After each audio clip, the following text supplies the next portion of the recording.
आज के इस क्लास में हम कक्षा 9 के हिंदी से पाठ 1 बतलाएंगे और इसका नाम है कहानी का प्लॉट। तो इस पाठ के हम सभी प्रश्न और उत्तर को बतलाएंगे। आप लोग वीडियो को शुरू से लेके अंत तक देखिए और चैनल पे नए तो चैनल को सब्सक्राइब करके घंटी को बजा दीजिए। तो चलिए अभी हम इस पाठ के प्रश्न को बतला देते हैं। तो यहाँ पे लिखा हुआ है कहानी का प्लॉट, यानी ये है कहानी। तो इस पाठ के साथ का प्रश्न पहला, लेखक ने ऐसा क्यों कहा कि कहानी लिखने योग्य प्रतिभा भी मुझ में नहीं है, जबकि यह कहानी श्रेष्ठ कहानियों में एक है। ठीक है, तो इसका उत्तर हम लिखेंगे कि लेखक को अपने बड़ाई खुद करने में विश्वास नहीं है, क्योंकि लेखक को कला मर्मज्ञ होना चाहिए और यहाँ लेखक कलाविद भी अपने आप को नहीं मानते हैं। लेखक की यह आरंभिक रचना है। ठीक है, चलिए अब हम दूसरा प्रश्न को देखते हैं।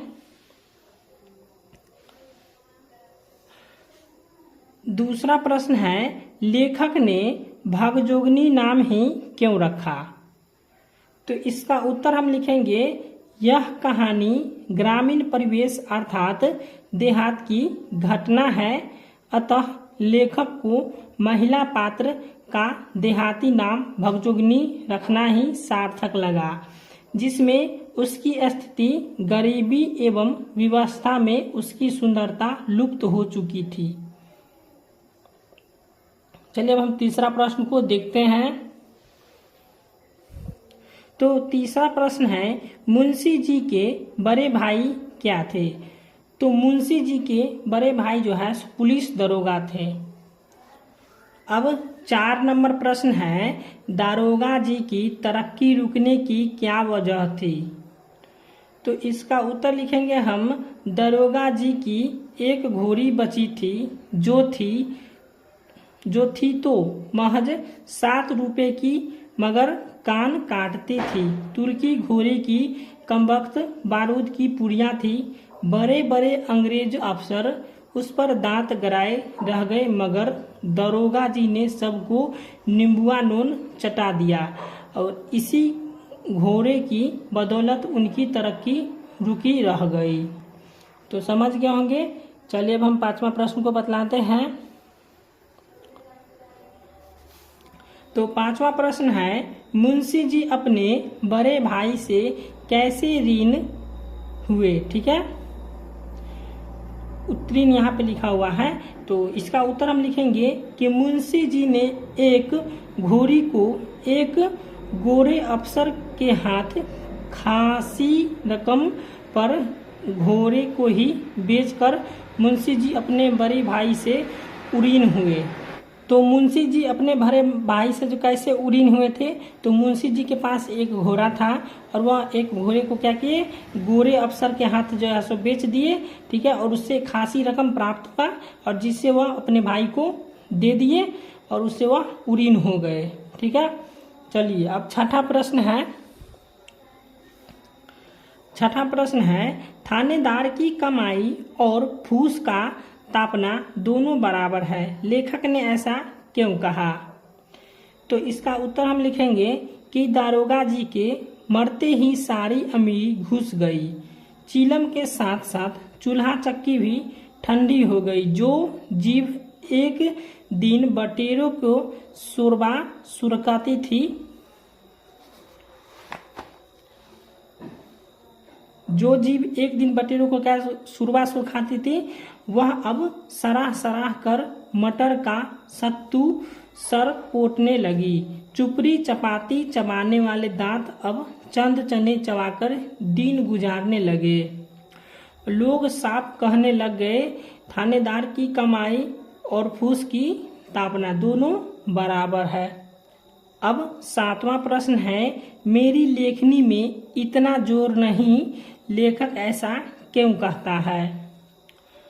तो इसका उत्तर हम लिखेंगे कि एक ओर उसकी अनोखी सुघराई और दूसरी ओर उसकी दर्दनाक गरीबी देखकर सच कहता हूँ कलेजा कांप गया।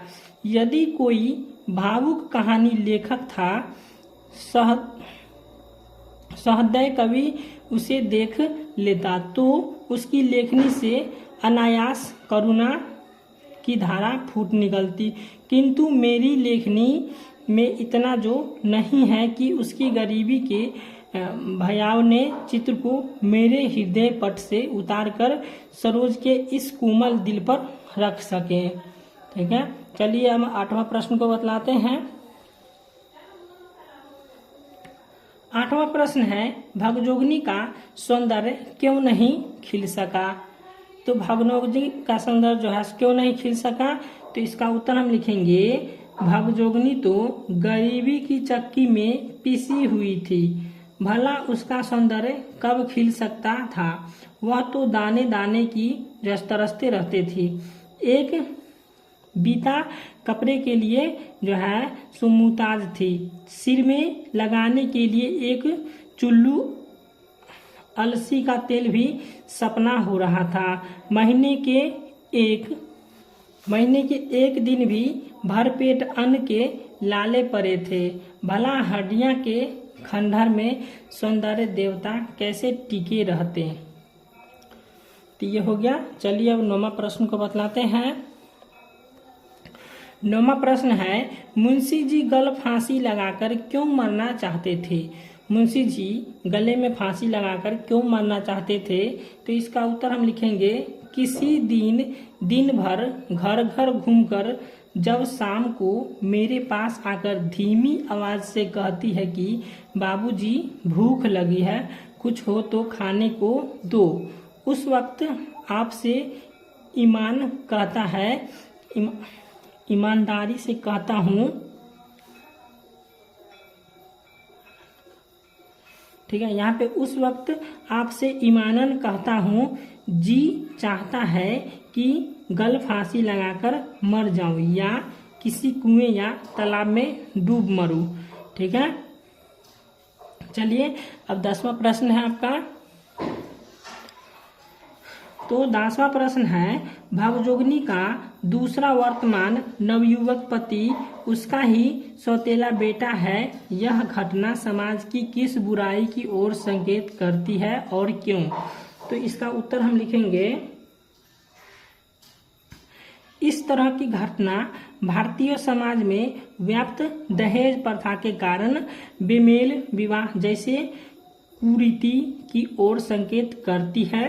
बेमेल विवाह से उत्पन्न स्थिति में इस तरह का दंश नारी को झेलना पड़ता है और यह सब गरीबी या फिजूल खर्ची से उत्पन्न समस्या है। ठीक है, समझ गए होंगे।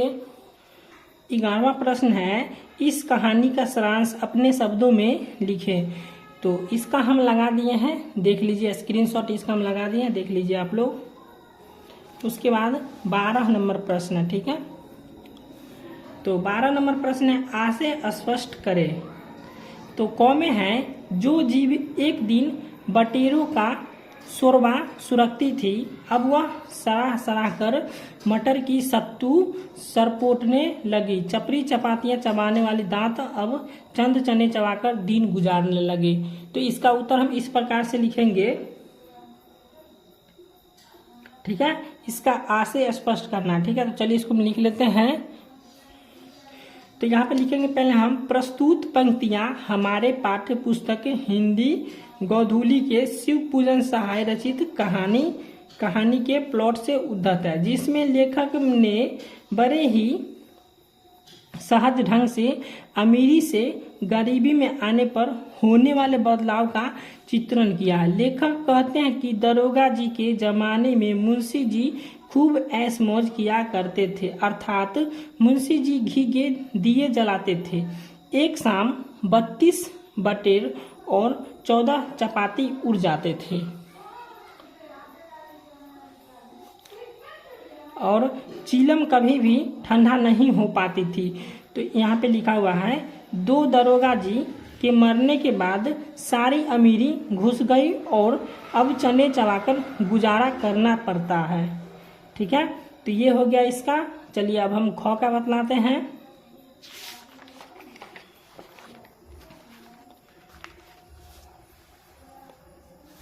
तो ख में है सचमुच अमीरी की कब्र पर पनपी हुई गरीबी बड़ी ही जहरीली होती है। तो इसका आशय स्पष्ट करना है तो इस प्रकार से हम लिखेंगे, प्रस्तुत पंक्तियां शिव पूजन सहाय द्वारा लिखित कहानी का प्लॉट शीर्षक से उद्धत है। लेखक ने समाज में होने वाले उतराव चढ़ाव का, फिर बीते दिनों की याद को वर्तमान में पश्चाताप का इतना सुंदर विवेचना किया है कि वह ही सत्य हो गया। मुंशी जी कहते हैं कि एक दिन वह था कि भाई साहब के पेशाब से चिराग जलता था, और एक दिन यह भी है कि मेरे हड्डियों मुफसिस की आंच से मोमबत्तियां की तरह घुल घुल कर जल रहा है। बड़ा अफसोस होता है, लेकिन सच ही कहा गया है कि अमीरी के कब्र पर पनपी हुई गरीबी बड़ी ही जहरीली होती है। लेखक ने इतने मार्मिकता से इसका वर्णन किया है जो अत्यंत ही संवेदना युक्त है। ठीक है, आप लोग इस प्रकार से इसको लिख लीजिएगा। उसके बाद है पाठ के आसपास से, तो इसको हमने बदलाएंगे, ये परीक्षा की दृष्टि से नहीं है। ठीक है, इसके बाद व्याकरण के प्रश्न को हम बदला देते हैं। देखिए यहाँ पे ये व्याकरण से प्रश्न है, भाषा की बात, यहाँ से लेके 5 तक हम बतलाएंगे। आप लोग देखिए,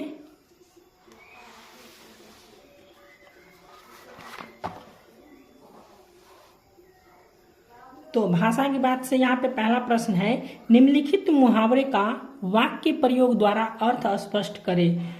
क में है बारूद की पुड़िया होना, तो बारूद की पुड़िया होना मुहावरा का अर्थ हो जाएगा बहुत तेज होना। इसका क्या करना, वाक्य में प्रयोग करके बनाना है। ठीक है, तो यहाँ पे इसके लिखेंगे, उनकी घोड़े थी महज 7 रुपए की मगर कान काटती थी, तुर्की घोड़े का कमबख्त बारूद की पुड़िया थी।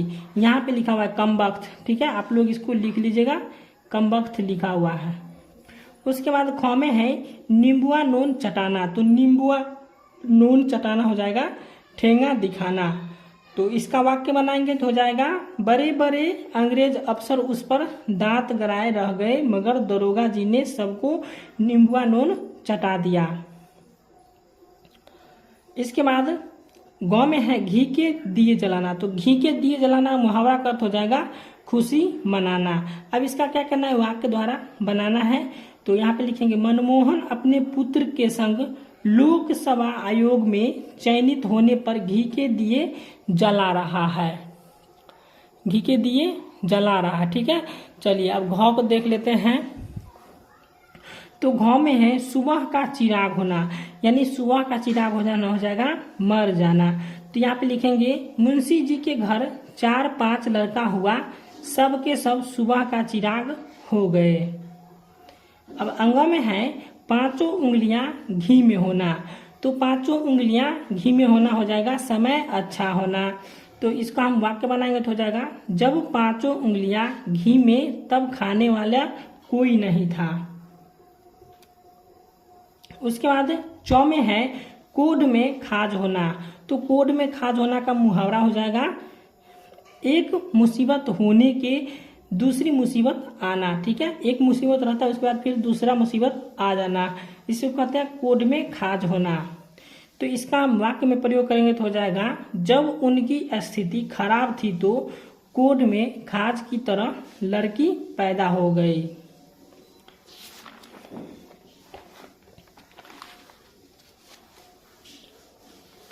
उसके बाद 6 में है कलेजा कांपना, तो कलेजा कांपना का हो जाएगा डर जाना। तो इसका हम वाक्य बनाएंगे तो हो जाएगा, उसकी दर्दनाक गरीबी देखकर कलेजा कांप उठा। इसके बाद जो में है बाट जोहना, तो बाट जोहना का मुहावरा हो जाएगा रास्ता देखना। तो इसका हम लिखेंगे वाक्य प्रयोग तो हो जाएगा, मोहन की बाट जोहने से कोई लाभ नहीं, क्योंकि वह तो कब की दिल्ली चला गया है। इसके बाद झ में है दांत दिखाना, तो दांत दिखाना हो जाएगा बेशर्मी हंसना, बेशर्मी की तरह हंसना। तो इसका हम वाक्य बनाएंगे तो हो जाएगा, राजू बेहद शरारती था। ठीक है, यहाँ पे लिखा हुआ है था, उसने सड़क पर लेटे कुत्ते को पत्थर मारा, जब कुत्ता दर्द से चिल्लाने लगा तो राजू दांत दिखाने लगा। इसके बाद यो में है छाती पर पत्थर रखना, तो इसका मुहावरा हो जाएगा दुख सहने के लिए दिल को कड़ा करना। ठीक है, यहाँ पे लिखा हुआ है कड़ा करना। उसके बाद इसका हम जब वाक्य बनाएंगे तो हो जाएगा छोटे भाई ने बड़े भाई की छाती पर पत्थर रखकर संपत्ति का बंटवारा कर लिया। इसके बाद ट में है टन बोल जाना, तो टन बोल जाना का मुहावरा हो जाएगा मर जाना। जैसे यहाँ पे लिखेंगे इसका वाक्य, राम और रावण के युद्ध में रावण ने टन बोल दिया। उसके बाद ठ में है कलेजा टूक टूक हो जाना, तो कलेजा टूक टूक हो जाना हो जाएगा संताप होना। यानी इसका वाक्य बनाएंगे तो हो जाएगा कल की ब्याही बेटी को आज विधवा होते देखकर मेरा कलेजा टूक टूक हो गया। चलिए अब देखते हैं दूसरा।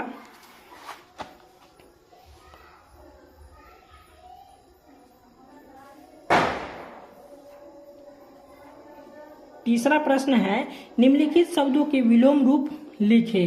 तो यहाँ पे उत्तर में साधारण, साधारण का हो जाएगा असाधारण। उसके बाद अमीरी, तो अमीरी क्या हो जाएगा गरीबी। उसके बाद है कृत्रिम, कृत्रिम का हो जाएगा बनावटी। उसके बाद है सुंदर, सुंदर का उल्टा हो जाएगा कुरूप। यहाँ पे कर्कश है तो कर्कश का हो जाएगा मधुर। उसके बाद संतोष है, संतोष का विलोम शब्द हो जाएगा असंतोष। इसके बाद चौथा प्रश्न है निम्नलिखित शब्दों के पर्याय लिखें, यानी पर्यायवाची शब्द लिखना है। तो घोड़ा का हो जाएगा बाजी तुरंग। उसके बाद चिड़िया है तो चिड़िया का हो जाएगा खग पक्षी खेचर नवचर। उसके बाद घर का हो जाएगा गिरी गेह। उसके बाद फूल है तो फूल का हो जाएगा पुष्प कुसुम। उसके बाद तीर है तो तीर का हो जाएगा बाण। तो वीडियो अच्छा लगा तो वीडियो को लाइक कर दीजिए और चैनल को सब्सक्राइब कर दीजिए।